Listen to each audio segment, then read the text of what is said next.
Hello viewers, সবাইকে শুভেচ্ছা জানাচ্ছি। আশা করছি সবাই অনেক ভালো আছেন।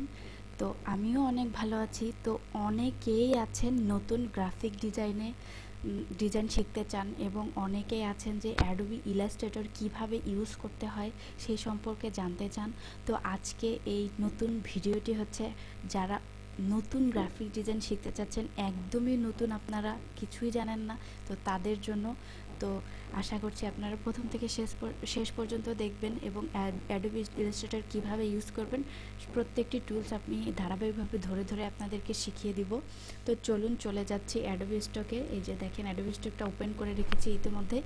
ওপেন করার পর অনেকের এইভাবে ইন্টারফেস আসবে এবং আপডেট যে ভার্সনগুলো রয়েছে 2024 2023 সেইগুলোতে আসবে ওপেন। এই যে দেখেন আমি দেখাই, এই যে নিউ অথবা ক্রিয়েট ওপেন এইভাবে নতুন মানে প্রথমেই চলে আসবে। তো ঘাবড়াবার কিছু নেই, সেখান থেকেও আপনারা করতে পারেন। তো আমি এখান থেকে ফাইলে যাচ্ছি, ফাইল থেকে নিউয়ে যাচ্ছি। নিউয়ে গিয়ে এখান থেকে একটা আর্টবোর্ড নিয়ে নিচ্ছি 1080 বাই 1080। এখান থেকে পিক্সেল থাক, সমস্যা নেই। এইটা হচ্ছে আপনার একটা আর্টবোর্ডের সাইজ এবং এখান থেকে 8 GB দিচ্ছি এবং এখান থেকে 300 PPI দিচ্ছি। এইগুলো দেওয়ার কারণ হচ্ছে এইটা হচ্ছে আপনার আর্টবোর্ডের যে ডকুমেন্ট সেটআপটি সেটি, এবং এই আর্টবোর্ডটি মূলত কি কাজ করবে যারা নতুন তারা একদমই বুঝবে না, তাদের জন্য আমি একটু বুঝিয়ে দেওয়ার চেষ্টা করছি আমার মতো করে। আর যারা হচ্ছে আগে থেকেই কাজ জানেন তাদের হয়তো বা বিরক্ত লাগতে পারেন, তারা আপনারা স্কিপ করতে পারেন, কোনো সমস্যা নেই। তো যারা নতুন তাদের জন্য বলছি যে আমরা যখন কোনো কিছু ড্রয়িং করি তখন কিন্তু আমাদের একটা আর্টবোর্ডের একটা খাতার দরকার হয়। তো খাতার দরকার হয়, পেন্সিলের দরকার হয়, যদি রং পেন্সিল দিয়ে করতে চাই তাহলে রং পেন্সিলের দরকার হয়। ঠিক অনুরূপভাবে আমরা যখন এই অ্যাডোবি ইলাস্ট্রেটরে কোনো কাজ করব তখন আমাদের একটা আর্টবোর্ডের দরকার হবে। তো সেই আর্টবোর্ডটাই এখান থেকে আমরা সেট আপ করে নিব এবং আর্টবোর্ডের সাথে আমাদের কি কালার মোড দরকার সেগুলো এখান থেকে আমাদেরকে সেট আপ করে নিতে হবে। তাহলে আপনি একটা আর্টবোর্ডের নিতে পারবেন। দেখেন এখানে ওরিয়েন্টেশনটা রয়েছে, কিন্তু এখানে আপনি লম্বালম্বি নিতে চাচ্ছেন নাকি আড়াআড়ি নিতে চাচ্ছেন সেটাও এখান থেকে দেখিয়ে দিতে পারেন। এবং কয়টা আর্টবোর্ড নেবেন এখান থেকে আপনি দিতে পারেন, যে একটা দুটো তিনটে যতগুলো আর্টবোর্ড আপনি নিতে চান ততগুলো এখান থেকে দেখিয়ে দিতে পারেন। তো এখানে আমি একটা আর্টবোর্ড দিচ্ছি এবং এখানে আপনি একটা ফাইল নেম দিয়ে দিতে পারেন। তো আপাতত ফাইল নেম দিচ্ছি না। দেওয়ার পরে এখানে এসে এই যতটুকু আমি দেখিয়েছি আপনাদেরকে ততটুকু করলেই এনাফ। তারপরে ওকে দিয়ে দিলাম। দেখেন ওকে দেওয়ার সাথে সাথে কিন্তু একটা আর্টবোর্ড ওপেন হয়ে গিয়েছে এবং এখানে কিন্তু অনেকগুলো অপশন ওপেন হয়ে গিয়েছে। এইগুলো সবগুলোই সম্পর্কে আপনাদেরকে ধারাবাহিকভাবে বোঝানোর চেষ্টা করছি। তো দেখেন উপরে একটা রয়েছে, এটা কিন্তু অপশন বার, এবং এই পাশে একটা রয়েছে দেখেন অনেকগুলো, এগুলো কিন্তু হচ্ছে আপনার টুলস বার। তো এগুলো এভাবে যদি রাখেন, দেখেন এইভাবেও থাকে অনেক সময়। তখন অনেকেই নতুন যারা তারা ঘাবড়িয়ে যান, আসলে এইভাবে কেন, ভিডিওতে দেখলাম একরকম এখানে একরকম। তো এখান থেকে আপনি এটাকে যদি ডাবল ক্লিক করেন দেখেন এখানে এটা দুইটা রোতে হয়ে গিয়েছে। এবং আরেকটি কথা আপনাদেরকে এই ভিডিওর মাঝে বলে দিতে চাই যে অ্যাডোবি ইলাস্ট্রেটর যাদের নেই তারা আপনারা গেট ইনটু পিসি থেকে নিয়ে সার্চ করে সেখান থেকে ডাউনলোড করে নিতে পারেন। খুব ইজিলি সেখান থেকে আপনি ডাউনলোড করে সফটটি ইনস্টল করে রাখতে পারেন। তারপরে এখানে দেখেন টুলস বার রয়েছে, এখানে অনেক টুলস রয়েছে যেগুলো হচ্ছে যদি আপনাদেরকে ধরে ধরে শেখাই তাহলে 1 বছরেও শেষ হবে না। তো আমি কাজের পারপাসে এবং যাতে আপনারা খুব সহজেই কাজ করতে পারেন সেই অনুযায়ী আপনাদেরকে এগুলো শেখানোর চেষ্টা করছি। এবং এইখানে দেখেন একটা অপশন বার রয়েছে, এই অপশন বারটা অনেকের থাকে না। তো আমি এটাকে দেখাই যে এটা কখন আপনাদের থাকে না। এই যে দেখাচ্ছি আপনাদেরকে, দেখেন ওয়ার্ডপ্রেস,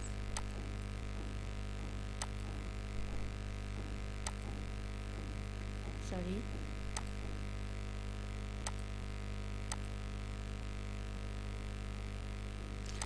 দেখাই, এই যে উইন্ডোজ, এখানে যাবেন, এখান থেকে ওয়ার্ডপ্রেস স্পেস ওয়ার্ক স্পেসে আসবেন। এখানে আসার পরে যদি এগুলো আপনার অন্য কোনোটা সিলেক্ট করা থাকে তাহলে কিন্তু এই অপশন বারটা থাকবে না, এখানে আপনাকে এসেনশিয়ালস করে দিতে হবে, দিলে আপনার এই অপশন বারটা থাকবে।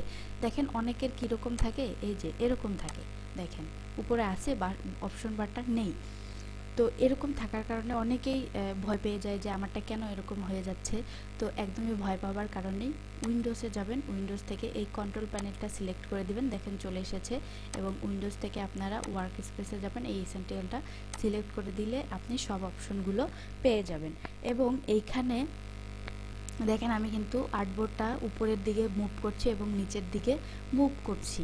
তো এটা আপনি কিভাবে করবেন, মাউসের স্ক্রল বারটা হচ্ছে আপ এবং ডাউন করবেন। দেখেন এখানে কিন্তু এটা উপরে এবং নিচে হচ্ছে। এখন আপনি এই দিকে সরাতে চাচ্ছেন, কিভাবে সরাবেন, স্পেস বারটা চেপে ধরেন। এই যে দেখেন স্পেস বারটা চেপে ধরলে একটা থামের মতো চলে আসে, এটাকে ধরে জাস্ট আর্টবোর্ডটা এই দিকে নিতে পারবেন, এই পাশে নিতে পারবেন, অর্থাৎ এটাকে আপনি মুভ করতে পারেন, উপর নিচেও মুভ করতে পারবেন। এবং হচ্ছে এই টুলস বারের নিচের দিকে দেখেন একটা থাম হ্যান্ড টুল নামে রয়েছে, থামের মতো আইকন, কিন্তু এটার নাম হচ্ছে হ্যান্ড টুল এই সফটওয়্যারের ভাষায়। তো এইটাকে আপনি যদি ক্লিক করে দেন, দেখেন এই যে হ্যান্ড টুলটা ওপেন হয়ে গিয়েছে, এটাকে আপনি এইভাবে ধরবেন, দেখেন আপনি মুভ করতে পারছেন। তো এখানে উপরের দিকে সিলেকশন টুলে সিলেক্ট করে রাখছি। এবং এবার হচ্ছে আপনি চাচ্ছেন যে এই আর্টবোর্ডটা কিন্তু অনেক ছোট দেখাচ্ছে, আপনি চাচ্ছেন এই আর্টবোর্ডটা একটু বড় করবেন। তো কিভাবে করবেন, অল্টার চেপে ধরেন, কিবোর্ড থেকে ধরে মাউসের স্ক্রলটাকে মাউসের যে স্ক্রলারটা রয়েছে সেটাকে আপনি আপ ডাউন করেন। এই যে দেখেন আপ করলে নিচের দিকে নিলে হচ্ছে এটা ছোট হবে, বড় হবে, এবং উপরের দিকে নিলে এটা এই যে দেখেন ছোট হয়ে গিয়েছে কিন্তু একদম। তো এইভাবে আপনারা আর্টবোর্ডটাকে ছোট এবং বড় করতে পারবেন। এবং এই টুলস বারের প্রথমেই রয়েছে দেখেন সিলেকশন টুল এবং পরে রয়েছে ডিরেক্ট সিলেকশন টুল। তো প্রথমে সিলেকশন টুলের কাজ কি, আপনার সিলেক্ট করা, কোনো কিছু মুভ করা। তো এখান থেকে নিচের দিকে চলে আসি, এখানে দেখেন রেক্টেঙ্গেল টুল রয়েছে, এটাকে যদি ক্লিক করি, ক্লিক করার পরে আমি যদি মাউসের লেফট যে বাটন রয়েছে ওটাকে যদি প্রেস করি এভাবে, দেখেন এটা কিন্তু একটা শেপ হয়ে যাচ্ছে, দেখেন সাদা কালারের শেপ। এটাকে যদি কালার চেঞ্জ করি, এই যে দেখেন সাদা কালারের কিন্তু লাল রেড কালারের কিন্তু একটা শেপ হয়ে গিয়েছে।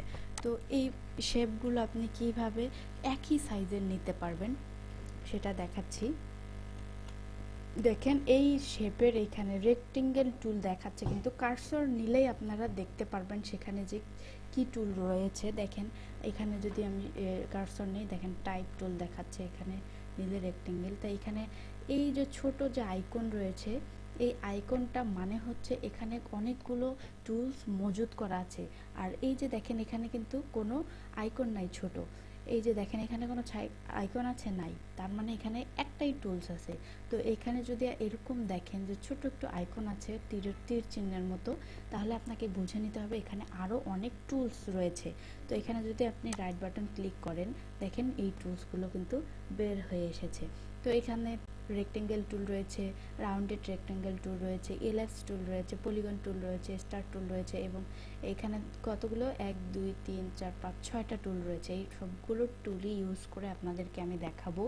তো রেক্টেঙ্গেল টুল যদি প্রথমে নেই, নেওয়ার পরে আমি এটাকে এভাবে ড্র করলে কিন্তু দেখেন যে কোনো সাইড থেকে বড় হচ্ছে, ছোট হচ্ছে। তো আপনি চাচ্ছেন যে এটা একদম স্কোয়ার সাইজ হোক, সব দিকে সমান হোক, তখন আপনি শিফট চেপে ধরেন, ধরার পরে এই যে দেখেন আপনি বড় করেন, দেখেন চার পাশ থেকে কিন্তু একদম স্কেল আকারে বড় হচ্ছে, একদম চারপাশে কিন্তু সমান। তো আপনি যদি সমান নিতে চান তাহলে অবশ্যই আপনাকে কি করতে হবে, শিফট চেপে ধরতে হবে। তো আমি যদি একটা ইলিপস টুল নেই, ইলিপস টুলটা কিন্তু হচ্ছে রাউন্ড অর্থাৎ সার্কেল একটা, এইটাকে আমাদের এই অ্যাডোবি ইলাস্ট্রেটরের ভাষায় বলে ইলিপস টুল। তো এইটাকে যদি আপনি এইভাবে সমান সাইজের নিতে চান তাহলে আপনাকে অবশ্যই শিফট ধরতে হবে। তো আমি আবার দেখাচ্ছি, দেখেন আমি এমনিতে ড্র করছি শিফট ছাড়া, শিফট কিন্তু আমি ধরিনি, দেখেন এটা কিন্তু চ্যাপ্টা হয়ে যাচ্ছে এবং অন্যরকম হয়ে যাচ্ছে, দেখেন রেশিওটা ঠিক থাকছে না। তো এটাকে আমরা ঠিক করার জন্য কি করব, শিফট চেপে ধরবো। তো আমি যদি শিফট চেপে ধরি, দেখেন শিফট চেপে ধরলে এই যে বড় সমান একদম গোল হয়ে যাচ্ছে। এখন এটাকে যদি আমি ডিলিট করে দেই, এখন ডিলিট হয়ে যাওয়ার পরে ধরেন আমি ভুলে এটাকে ডিলিট করে দিলাম, আমি কিভাবে এটাকে আবার ফিরিয়ে নিয়ে আসব?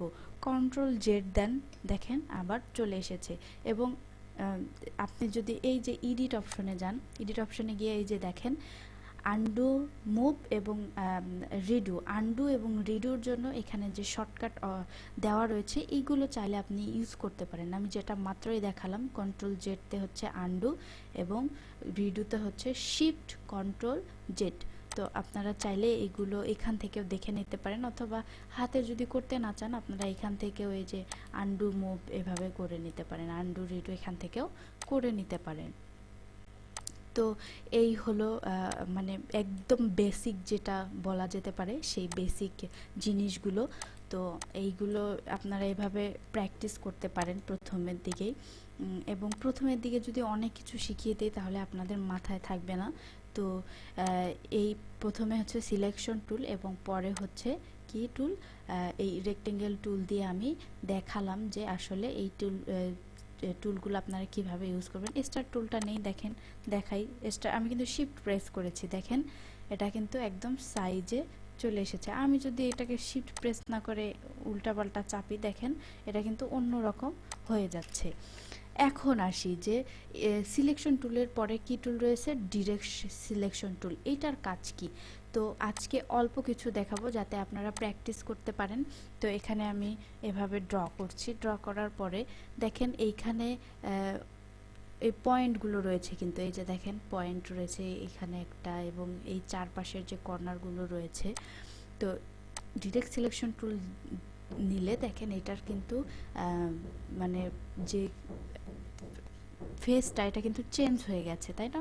তো এখান থেকে আপনাকে এই যে এই কর্নার ধরে আপনি এভাবে বড় ছোট করতে পারবেন, মানে রাউন্ড করতে পারবেন। মানে এই টুল, এই রেক্টেঙ্গেল টুল যে রয়েছে, রেক্টেঙ্গেল একটা শেপকে আপনি ডিরেক্ট সিলেকশন টুল দিয়ে কিন্তু রাউন্ড শেপে করে ফেলতে পারবেন। সেটা হচ্ছে কিসের দ্বারা সম্ভব? সেটা হচ্ছে ডিরেক্ট সিলেকশন টুল দ্বারা সম্ভব। তো আমি কন্ট্রোল জেড দিয়ে এটাকে আবার রেক্টেঙ্গেলে রূপান্তর করলাম। এখন আপনি চাচ্ছেন যে একটা সাইড আপনি কি করবেন, রাউন্ড করবেন। তো কিভাবে করবেন? এইখানে একটা ক্লিক করেন, অর্থাৎ এটা সিলেক্ট হয়ে গেল। সিলেক্ট হয়ে যাওয়ার পর এখানে আপনাকে একটা ক্লিক করতে হবে, ক্লিক করে এইভাবে দেন।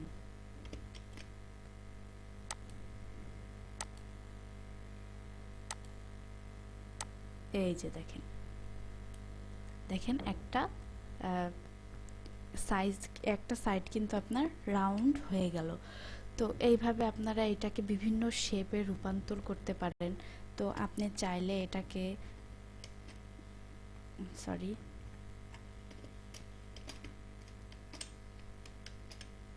তো আমি আবার একটা শেপ নিয়ে নিচ্ছি, নেওয়ার পরে এখন আমি এটাকে ধরবো, ধরে এইভাবে দিলে রাউন্ড হয়। দেখেন পলিগন টুলের মতো হয়ে গিয়েছে। তারপরে একটা ধরে যদি আপনি এভাবে দেন, তাহলে দেখেন এটাও কিন্তু একটা শেপ হয়ে গিয়েছে। এখন আপনি চাচ্ছেন যে এটাকেই ত্রিভুজ করবেন। কিভাবে করবেন? ডিরেক্ট সিলেকশন টুল ধরেন, এভাবে ধরেন, এটাকে ডিলিট করে দেন, দেখেন ত্রিভুজ হয়ে গিয়েছে। কিন্তু ওয়াও না, মজার ব্যাপার না? তো যারা নতুন তাদের আশা করছি তাদের অনেক কাজে লাগবে। তো আজকে এই পর্যন্তই, এই যতটুকু দেখিয়েছি ততটুকুই আপনারা প্র্যাকটিস করার চেষ্টা করেন, এবং পরবর্তীতে আমি আরও স্টেপ বাই স্টেপ আপনাদেরকে পুরো টুলস ধরে ধরে শিখিয়ে দিব।